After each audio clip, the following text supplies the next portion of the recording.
But yeah, so there's 3 weapons. So the one that I did is called foil. So that's what the target area is, the chest and the back, the one that Lee and Garrick does.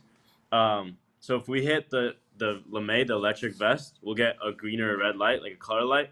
That means we hit the target area and we would get a point. And then if we hit the legs or the arm, it's a white light. So you don't get a point for that.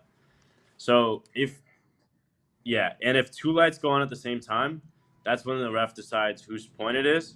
And basically it starts with like who starts their action first. So if I'm lunging first and then you hit me, then it would be my point. Or if who hit the blade last. So if I'm lunging at you and you hit my blade and hit me, then it would be your point. So that's basically what it is. The thing that confused me was all that kind of who's got priority, all that. Yeah, so sometimes it's very hard to see like who starts first. Because also like if you hold your arm back too much, then that's not called an attack. Then it's called like your preparation. It's not like you're starting your attack.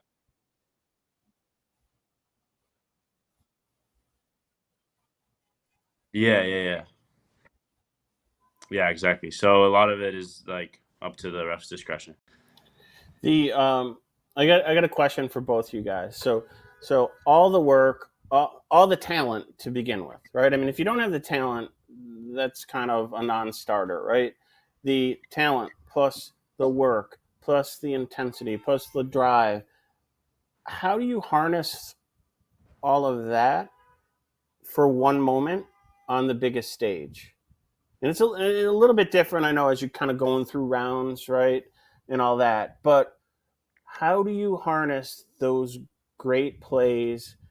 You know, that one great point, Nick. That like, how do you harness it when you need it the most?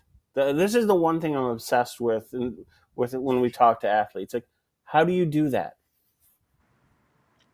I think it's all in your training. Honestly, I think you've trained so much that moment comes natural for you. You kind of mimic that exact moment through training and through all our World Cups and World Championships. So when that moment happens in the biggest stage, you don't think of it as any other different moment. You think of it as something that you've been comfortable in this moment before, so that you're ready for that moment. I think confidence is something that you build through training. When haven't been training well or fencing well, that's when I show up to tournaments pretty nervous because I don't know how I'm gonna fence.